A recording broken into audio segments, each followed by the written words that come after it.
உங்கள் சமையல் கூடத்திற்கு தேவையான உணவுப் பொருட்கள், காய்கறிகள், கடல் உணவு வகைகள் அனைத்தும் தரமாக எப்பொழுதும் மலிவாக பெற்றுக் கொள்ளவும். சமையல் பாத்திரங்கள் அனைத்தும் தெரிவு செய்யவும். VT Cash and Carry, La Chapelle.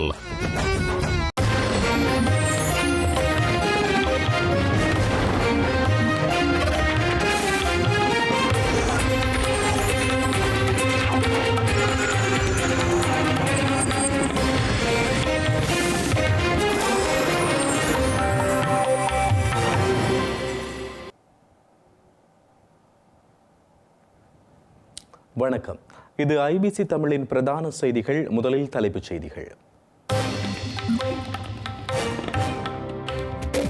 புதிய அரசியல் அமைப்பினூடாக மாகாண சபை முறை இல்லாதொழிக்கப்படும் என்கிறார் ட்ரில்வின் சில்வா.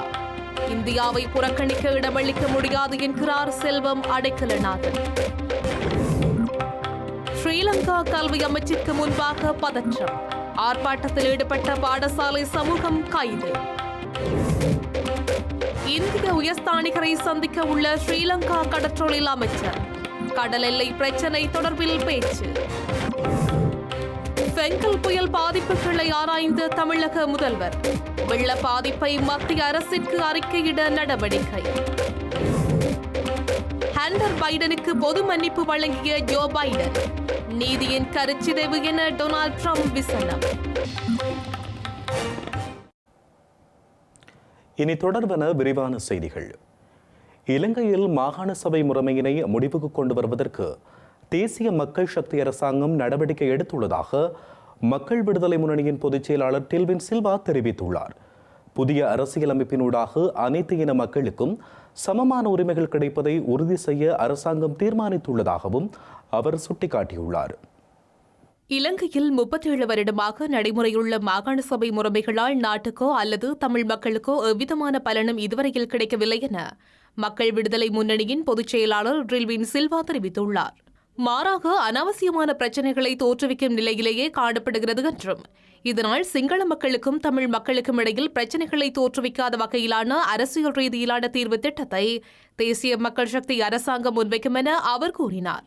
தமிழ் மக்களின் அரசியல் பிரச்சினைகளுக்கு தீர்வு காணப்படும் வகையில் இலங்கை இந்திய ஒப்பந்தத்தின் ஊடாக 13வது அரசியல் அமைப்பு திருத்தம் கொண்டுவரப்பட்டது என்றும், அந்த ஒப்பந்தத்தை ஆரம்ப காலத்தில் இருந்தே தாங்கள் எதிர்த்து வந்ததாகவும் அவர் கூறினார்.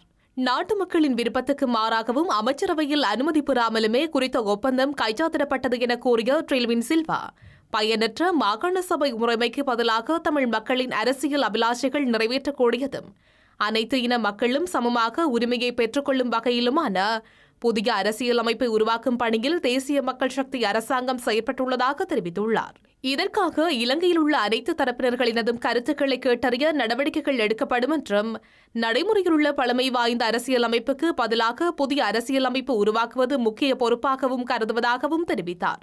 புதிய அரசியலமைப்பின் ஊடாக தமிழ் மக்கள் எதிர்பார்க்கும் தீர்வு கிடைக்கும் என்றும், அப்போது 13வது அரசியல் அமைப்பு திருத்தமோ அல்லது மாகாண சபை முறைமைக்கான தேவையோ நாட்டில் இருக்காது என்றும் தெரிவித்தார்.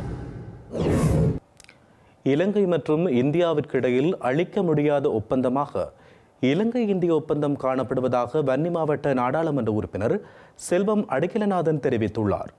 எனவே புதிய அரசியல் யாப்பினை உருவாக்கும் பொழுது அந்த ஒப்பந்தத்தை இல்லாதொழிக்க தேசிய மக்கள் சக்தி அரசாங்கம் முயற்சிக்க கூடாது என மன்னாரில் இன்றைய தினம் இடம்பெற்ற ஊடகவியலாளர் சந்திப்பில் அவர் கோரிக்கை முன்வைத்துள்ளார்.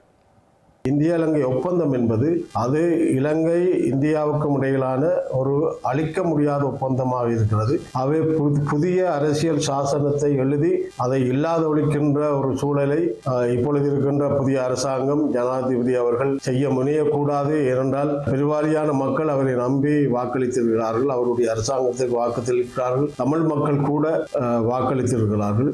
ஆகவே தமிழ் மக்களுடைய இனப்பிரச்சனை தீர்க்கின்ற வகையிலே இந்த புதிய அரசியல் சாசனம் அமைய வேண்டும். அதே போல இந்த இலங்கை இந்திய ஒப்பந்தத்திலே 13வது திருத்த சட்டமும் நடைமுறைப்படுத்துவதற்கான வாய்ப்புகளை புதிய அரசாங்கமும் ஜனாதிபதியும் செயல்படுத்த வேண்டும் என்பது எங்களுடைய கோரிக்கையாக இருக்கிறது.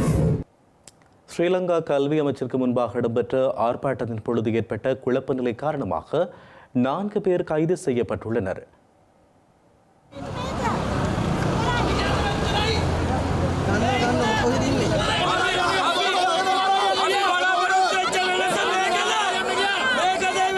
இசுருபாயில் உள்ள ஸ்ரீலங்கா கல்வி அமைச்சிற்கு ஆசிரியர் சேவையில் தம்மை நிரந்தரமாக இணைத்துக் கொள்ளுமாறு கோரி பாடசாலை அபிவிருத்தி உத்தியோகத்தர்கள் ஆர்ப்பாட்டத்தில் ஈடுபட்டனர். ஆர்ப்பாட்டத்தில் ஈடுபட்டவர்களை கலைக்க காவல்துறையினர் நடவடிக்கை மேற்கொண்டிருந்தனர். இதன்போது ஏற்பட்ட முரண்பாடு காரணமாக 3 காவல்துறை உத்தியோகத்தர்கள் காயமடைந்துள்ளதுடன் சம்பவத்துடன் தொடர்புடைய 4 பேர் கைது செய்யப்பட்டுள்ளதாகவும் தெரிய வருகிறது.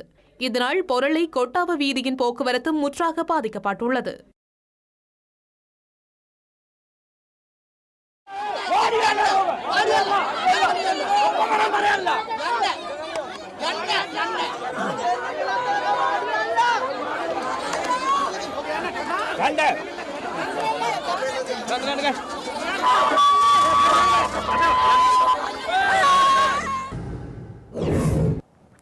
ஸ்ரீலங்காவின் நீரியல் மற்றும் கடற்றொழில் அமைச்சர் ராமலிங்கம் சந்திரசேகருக்கும் இலங்கைக்கான இந்திய உயர்ஸ்தானிகர் சந்தோஷ் யாவுக்கும் இடையில் விசேட சந்திப்பொன்று இடம்பெறவுள்ளது. குறித்த சந்திப்பின் பொழுது இந்திய இலங்கை கடற்றொழிலாளர்கள் எதிர்நோக்குகின்ற பிரச்சினை தொடர்பில் கலந்துரையாடப்பட உள்ளதாக தகவல்கள் வெளியாகியுள்ளன. இலங்கை கடற்பரப்பிற்குள் அத்துமீறி கடற்தொழில் நடவடிக்கையில் ஈடுபடும் இந்திய கடற்தொழிலாளர்களை ஸ்ரீலங்கா கடற்படையினர் தொடர்ச்சியாக கைது செய்து வருகின்றனர். இவ்வாறு கைது செய்யப்படும் இந்திய கடற்தொழிலாளர்கள் ஸ்ரீலங்கா கடற்படையினரால் கடுமையாக நடத்தப்படுவதாக தமிழக கடற்தொழிலாளர்களால் குற்றம் சுமத்தப்படுகின்றது. இந்த நிலையில் கடந்த மாதம் ஸ்ரீலங்காவின் ஜனாதிபதி அனுர்குமார திசநாயக்கவை சந்தித்த இலங்கைக்கான இந்திய உயர்ஸ்தானிகர் சந்தோஷ் ஜா இலங்கை கடற்பரப்புக்குள் நுழையும் இந்திய கடற்தொழிலாளர்கள் மீது எந்த சூழ்நிலையிலும் கடுமையாக நடந்து கொள்ளக்கூடாதென வலியுறுத்தியிருந்தார். எனினும் அமைச்சர் சந்திரசேகர் அத்துமீறல்களில் ஈடுபடும் கடற்தொழிலாளர்கள் மீது நெகிழ்ச்சித் தன்மையை காண்பிக்க முடியாது என அண்மையில் கூறியிருந்தார். இவ்வாறான பின்னணியில் இந்திய உயர்ஸ்தானிகர் சந்தோஷ் ஜாவிற்கும் அமைச்சர் சந்திரசேகருக்கும் இடையில் விசேட சந்திப்பொன்று எதிர்வரும் புதன்கிழமை கொழும்பில் இடம்பெறவுள்ளது. கடற்தொழில் அமைச்சர் பதவியை ஏற்றுக்கொண்டதன் பின்னர் அமைச்சர் ராமலிங்கம் சந்திரசேகர் இலங்கைக்கான இந்திய உயர்ஸ்தானிகரை சந்திக்கும் முதலாவது சந்தர்ப்பம் இதுவாகும் என்பதும் குறிப்பிடத்தக்கது. இதன்போது கடற்தொழிலாளர்கள் பிரச்சினை உள்ளிட்ட பல விடயங்கள் தொடர்பில் அவதானம் செலுத்தப்படும் என கூறப்படுகின்றது. தேசிய மக்கள் சக்தியின் தேர்தல் விஞ்ஞாபனத்திற்கு அமைய அமைச்சர்களுக்கு சொகுசு வீடுகள் வழங்கப்படாது என ஸ்ரீலங்கா பொது பாதுகாப்பு அமைச்சர் ஆனந்த விஜயபால தெரிவித்துள்ளார். நாடாளுமன்ற உறுப்பினர்களுக்கு 5 ஆண்டுகளுக்கு ஒருமுறை வழங்கப்படும் வரியில்லா வாகன அனுமதிகளும் இடைநிறுத்தப்படும் என அவர் கூறியுள்ளார். ஸ்ரீலங்கா முன்னாள் அமைச்சர்களுக்கு ஒதுக்கப்பட்ட அரசு சொகுசு வீடுகளை என்ன செய்வது என்பது குறித்து அரசாங்கம் தீர்மானிக்கும் என நாடாளுமன்ற விவகாரங்களுக்கு பொறுப்பான பொது பாதுகாப்பு அமைச்சர் ஆனந்த விஜயபால தெரிவித்தார். தற்போதைய அரசாங்கத்தின் இந்த அமைச்சருக்கும் வீடுகளை வழங்கப் போவதில்லை என்றும் அவர் கூறினார். அத்துடன் வரியின்றி வாகனங்களை இறக்குமதி செய்வதற்கான அனுமதி பத்திரங்களுக்கு பதிலாக நாடாளுமன்ற உறுப்பினர்களுக்கு விலை குறைந்த வாகனங்கள் அரசாங்கத்தினால் வழங்கப்படும் என அமைச்சர் தெரிவித்தார். கடந்த காலங்களில் நாடாளுமன்ற உறுப்பினர்கள் பண ஆதாயங்களுக்காக வரியில்லா வாகன அனுமதி பத்திரத்தை முறைகேடு செய்ததாக பரவலான குற்றச்சாட்டுகள் முன்வைக்கப்பட்ட நிலையில் அவர் இதனை தெரிவித்தார். முன்னாள் அமைச்சர்கள் மற்றும் ஜனாதிபதிகள் பயன்படுத்தியதாக அடையாளம் காணப்பட்ட 344 சொகுசு வாகனங்களை ஏலத்தில் விட அல்லது அதை மீண்டும் வேறு வகையில் உபயோகப்படுத்தவும் அரசாங்கம் தீர்மானித்துள்ளதாக அமைச்சர் ஆனந்த விஜயபால தெரிவித்தார். இவற்றில் சில வாகனங்களை ஏலம் விடுவதற்கு அனுமதி கோரி ஜனாதிபதி அனுரகுமார திசநாயக்க அமைச்சரவை பத்திரத்தை சமர்ப்பிப்பார் எனவும் அவர் கூறினார். ஸ்ரீலங்காவின் முன்னாள் எதிர்க்கட்சி தலைவர் ரா சம்பந்தனுக்கு கொழும்பில் அரசாங்கத்தினால் வழங்கப்பட்டிருந்த உத்தியோகபூர்வ இல்லம் மீள கையளிக்கப்பட்டுள்ளது. அவர் உயிரிழந்து 5 மாதங்களின் பின்னர் அவரின் மகள் மூலம் குறித்த உத்தியோகபூர்வ இல்லம் அரசாங்கத்திடம் ஒப்படைக்கப்பட்டுள்ளது. நல்லாட்சி அரசாங்கத்தின் ஆட்சி காலத்தில் எதிர்க்கட்சித் தலைவராக இரா சம்பந்தன் பதவியேற்ற போது 2015ஆம் ஆண்டு அரசாங்கத்தினால் கொழும்பு 7 மலலசேகர வீதியில் காணப்படும் குறித்த உத்தியோகபூர்வ இல்லமானது வழங்கப்பட்டிருந்தது. நல்லாட்சி காலத்தில் முன்னாள் அமைச்சர் கயந்த கருணாதிலக மூலம் 2019ஆம் ஆண்டு பிப்ரவரி மாதம் 26ஆம் தேதி சமர்ப்பிக்கப்பட்ட அமைச்சரவை பத்திரத்தின்படி சம்பந்தனுக்கு குறித்த உத்தியோகபூர்வ இல்லத்தை தொடர்ந்தும் பயன்படுத்த அனுமதி வழங்கப்பட்டிருந்தது.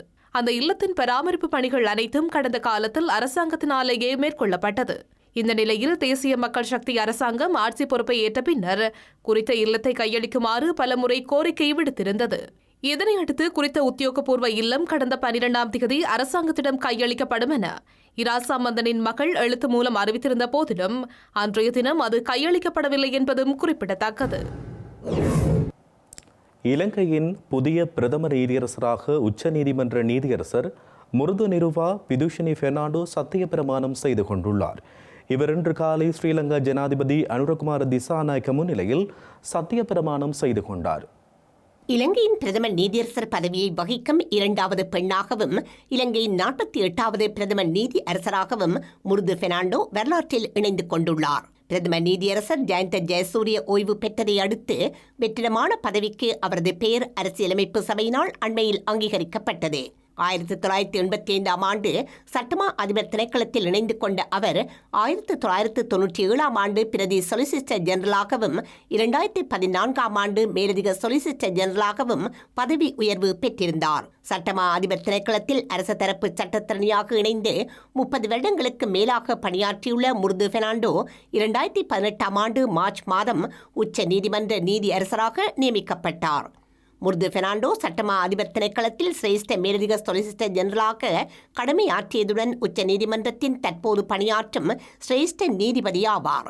மொரட்டுவ பிரின்ஸ் ஆஃப் வேல்ஸ் கல்லூரியின் பழைய மாணவியான முருது பெர்னாண்டோ கொழும்பு பல்கலைக்கழகத்தின் சட்டப்பீடத்தில் சட்டத்துறை இளமானி பட்டம் பெற்றுள்ளார்.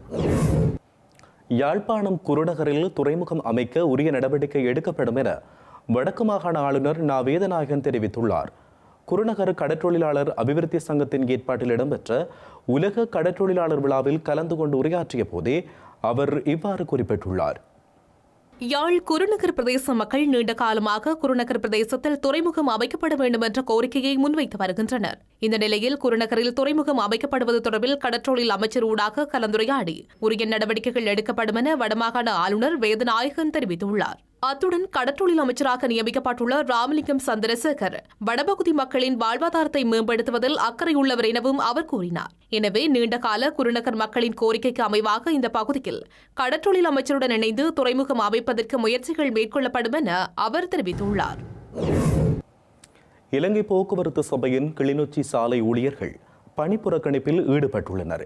நிர்வாகத்தில் இடம்பெறும் பிரச்சினைகளை தீர்க்க வலியுறுத்தி இன்று காலை முதல் இந்த பணிப்புறக்கணிப்பு போராட்டம் முன்னெடுக்கப்பட்டுள்ளது. கிளிநொச்சி சாலையில் இடம்பெறும் நிர்வாக ரீதியிலான பிரச்சினைகளை உயர் அதிகாரிகளுக்கு தெரியப்படுத்தியும் நடவடிக்கை எடுக்காமையால் தாம் இன்று பணி புறக்கணிப்பை முன்னெடுக்க தீர்மானித்ததாக ஊழியர்கள் தெரிவிக்கின்றனர். இதனால் இலங்கை போக்குவரத்து சபையின் கிளிநொச்சி சாலை செயற்பாடுகள் பாதிக்கப்பட்டுள்ளமையினால் பயணிகள் பெரும் அசௌகரியங்களை எதிர்நோக்கியுள்ளனர். செய்திகளின் நிறைவாக இனி மீண்டும் தலைப்புச் செய்திகள். புதிய அரசியல் அமைப்பின் ஊடாக மாகாண சபை முறை இல்லாதொழிக்கப்படும் என்கிறார் ட்ரில்வின் சில்வா. இந்தியாவை புறக்கணிக்க இடமளிக்க முடியாது என்கிறார் செல்வம் அடைக்கலநாதன். ஸ்ரீலங்கா கல்வி அமைச்சிற்கு முன்பாக பதற்றம். ஆர்ப்பாட்டத்தில் ஈடுபட்ட பாடசாலை சமூகம் கைது. இந்திய உயர்ஸ்தானிகரை சந்திக்க உள்ள ஸ்ரீலங்கா கடற்றொழில் அமைச்சர். கடல் எல்லை பிரச்சினை தொடர்பில் பேச்சு. பெங்கல் புயல் பாதிப்புகளை ஆராய்ந்த தமிழக முதல்வர். வெள்ள பாதிப்பை மத்திய அரசிற்கு அறிக்கையிட நடவடிக்கை. ஹண்டர் பைடனுக்கு பொது மன்னிப்பு வழங்கிய ஜோ பைடன். நீதியின் கருச்சிதைவு என டொனால்ட் ட்ரம்ப் விசனம். இத்துடன் ஐபிசி தமிழ் தொலைக்காட்சியின் பிரதான செய்திகள் நிறைவடைகின்றன. உடனுக்குடன் நீங்கள் செய்திகளை அறிந்து கொள்ள ibctamil.com என்கின்ற நமது இணையதளத்தினை பார்வையிடுங்கள். வணக்கம்.